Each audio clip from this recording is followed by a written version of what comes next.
What's up everyone and welcome back to the channel. Today we're going to be taking a look at a different kind of model kit. This one I'm actually super excited for. I've seen them in probably like an Instagram ad or something a long time ago. But this is a kit from a company called Metalkitor. At least I think that's how it's pronounced. They're a different kind of model kit in the sense that it's all metal and everything is pretty much held together with screws and bolts and nuts and things like that. So thankfully they were kind enough to send me one and we're gonna go ahead, unbox it, and build it today. So let's check it out.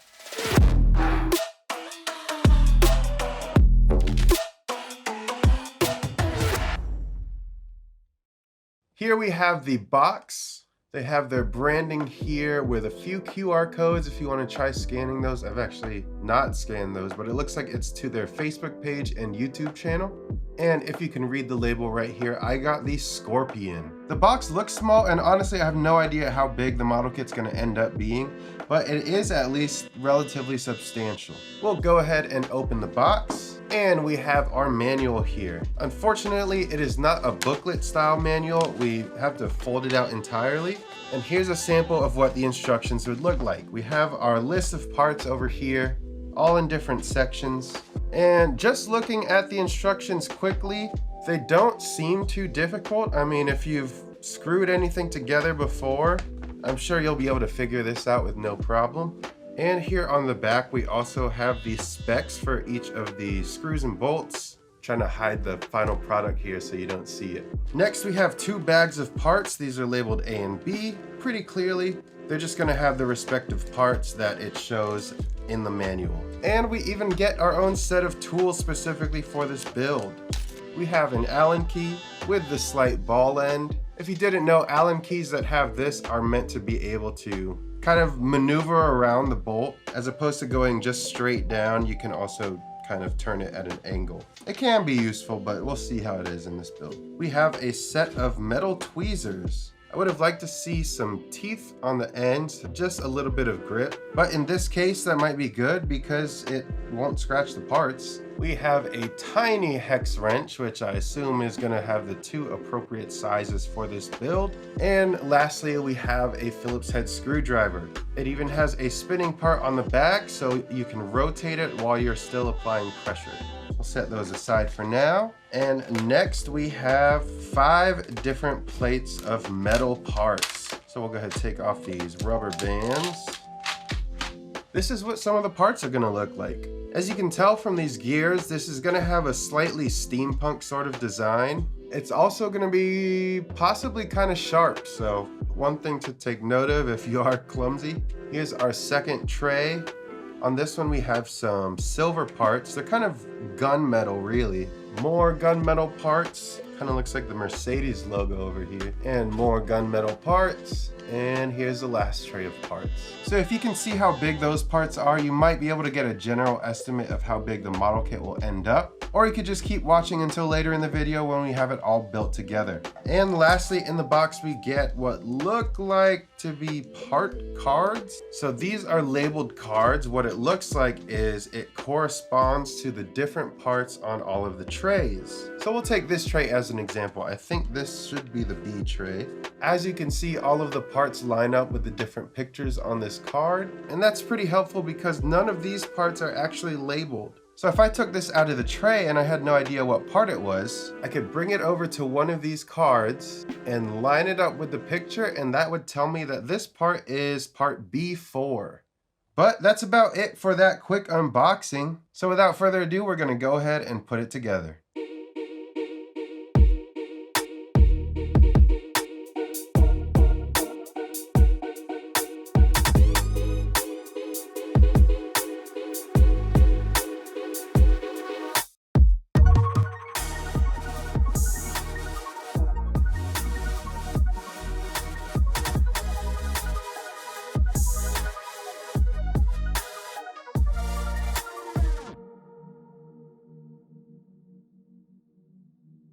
I'm back with the Metalkitor Scorpion, and this thing is simply beautiful. It did take a decent amount of time to put together. I don't think as long as like a typical master grade Gundam kit, just because all of the parts are already separated.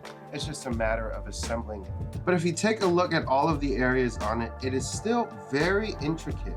Especially on the tail, you can see a lot of different parts go into putting it all together.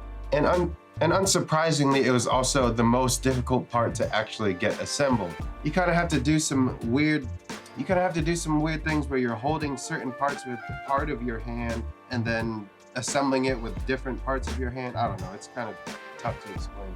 But overall, the whole build process was very enjoyable. Every single joint is held together with a nut and bolt, which means it's able to swivel on that dedicated axis, but it also means you can adjust the tension of the articulation. So if one part is too loose, then you can simply just tighten it up. Or if it's too tight and you want to be able to move it, you can loosen it up a little bit. You can even tighten it to the point where it's pretty much a statue if you don't even want to try to articulate it. The tweezers that came with the kit actually ended up being very handy. It made it so much easier to pull out the small nuts and bolts out of the little plastic bags. And speaking of which, if you do decide to pick this up, do not dump out all the parts out of the bags. That's gonna make it so much harder to keep it organized, and you'll be looking for different parts for a long time. But let's go ahead and get a closer look at this scorpion. So we have the main body here. You can see these sort of brass looking ribbed areas right here towards the tail. I don't know scorpion anatomy, so I'm not gonna use words like thorax and stuff. I'm just gonna say body and legs. Along the spine, we have these fins that you can see there are some areas cut out to add a little more detail. And moving to the front, we have these jaws right here. There's not a dedicated head for the scorpion, but it does have 4 jaw-like structures, whatever the bug term for that is. And then off of those jaw pieces branch the claws. The claws have a very cool design to them, very steampunk-esque with the gears. And another cool thing about them is if you move the top of the claw, it actually has a gear mechanism on the inside that moves this outer piece of the claw. And you can even go as far as adjusting what point those 2 pieces are touching, which will in the end affect how much the claw can open and close. The legs are very standard. You pretty much have your 3 main pivot points, one connected to the body, one at the knee, and one at the foot/ankle. With the legs, these 2 legs in the middle on either side are actually slightly longer than the ones on the ends here, which I'm pretty sure is somewhat anatomically correct for a scorpion. And moving to the underside, you can actually see that there's just 2 screws that hold this whole leg assembly to the body.